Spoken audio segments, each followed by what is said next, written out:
I was working at a museum in Hong Kong. A British tourist was looking at an exhibit about the handover to China in 1997.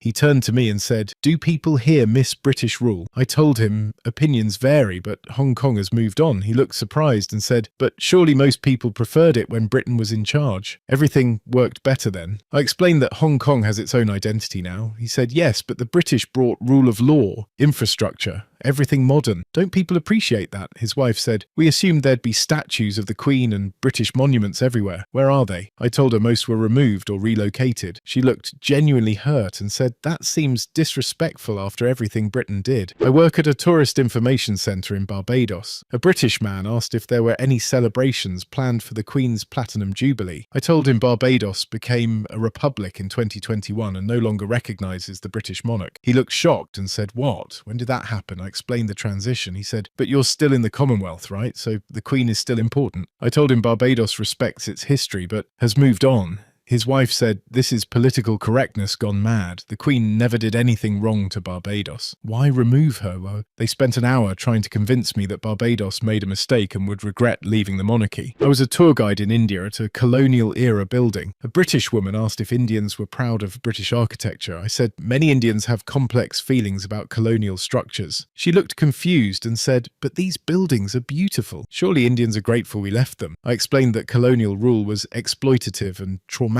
for many. She said, "Oh, come on, that's exaggerating. The British brought democracy and railways. Indians should focus on the positives." Her husband said, "Everywhere we go in India, people seem resentful about the past. Don't they realise Britain modernised this place? They genuinely couldn't understand why Indians weren't thankful for colonialism." I work at a bookstore in Dublin, Ireland. A British tourist picked up a book about Irish independence and said to his wife, "I don't understand why the Irish are still angry about the past. It was ages ago.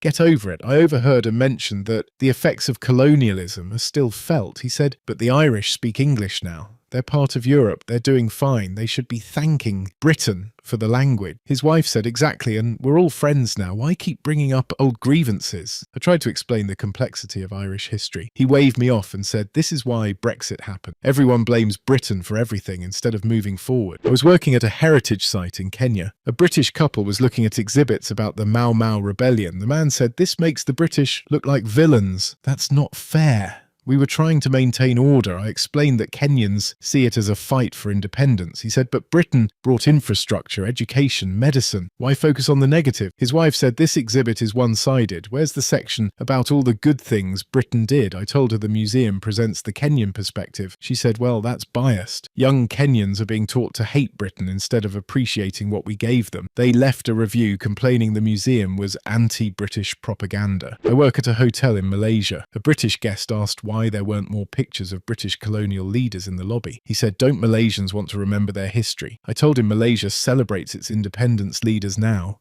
He looked disappointed and said, "But British administrators built this country. They should be honoured too." His wife said, "It's like they're ashamed of the British connection. That's sad. We brought so much progress." I explained that Malaysia is proud of its own achievements since independence. He said, "Yes, but everything you have now is built on British foundations. You wouldn't be here without us." They couldn't accept that Malaysia had its own successful post-colonial story. I was a waiter at a restaurant in Jamaica. A British man asked me if Jamaicans still felt connected to Britain. I said Jamaica has been independent since 1962 and has its own culture. He said, "But you speak English, you play cricket, you have British-style courts. You're basically British." I told him Jamaica has a distinct Caribbean identity. He laughed and said, "Come on, you're British in the sunshine." His wife said, "We thought coming here would feel like home because of the British influence. It's more foreign than we expected." They seemed genuinely disappointed that Jamaicans didn't see themselves as British and had their own thriving culture. I work at a university in Nigeria. A British professor visiting for a conference said to me, "Do Nigerian students learn about the positive aspects of colonialism?" I told him the curriculum covers the full historical context. He said, "Because I worry that young Africans only hear about the negatives. Britain built schools, hospitals, railways here." I explained that Nigerians understand the complexity, but focus on their own achievements now.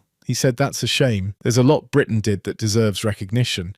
You can't just erase that history. His colleague agreed, saying modern Nigeria wouldn't exist without British colonial borders. They seemed upset that Nigerian students weren't learning to be grateful. I was working at a cultural centre in Pakistan. A British tourist asked if we had any exhibits celebrating British influence. I showed her the section on colonial history. She said, "But this makes it look negative. What about the railways, the civil service, the legal system?" I explained that Pakistan honours its independence struggle.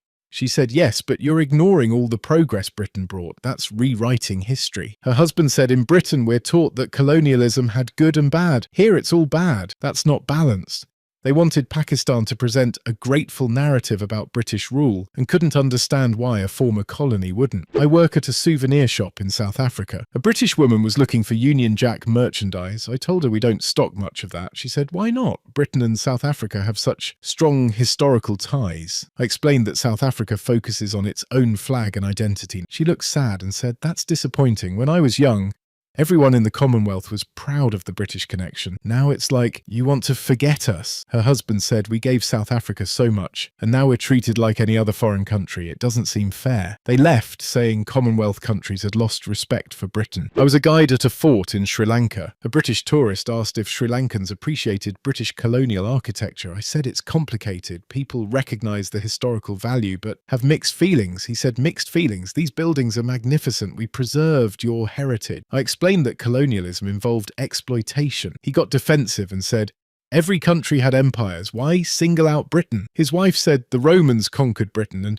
we don't complain about it. You need to move on." I told them Sri Lanka has moved on to independence and self-determination. They said, Sri Lankans seemed ungrateful and should acknowledge British contributions more. I work at a government building in Ghana. A British businessman asked why there was a portrait of Ghana's first president but no acknowledgement of British governors. He said British administration laid the groundwork for modern Ghana. Shouldn't that be recognised? I told him Ghana celebrates its independence heroes. He said, "But you're erasing part of your history." Britain wasn't all bad. His associate said, "It's this anti-colonial narrative that's fashionable now. In 20 years, people will realise Britain did a lot of good." They seemed convinced that Ghana would eventually come around to appreciating colonial rule and were frustrated that independence was celebrated instead. I was working at a beach resort in Zanzibar. A British couple asked if locals still spoke English widely. I told them Swahili is the main language, with English taught in schools. The man said, "That's a shame. English is so useful.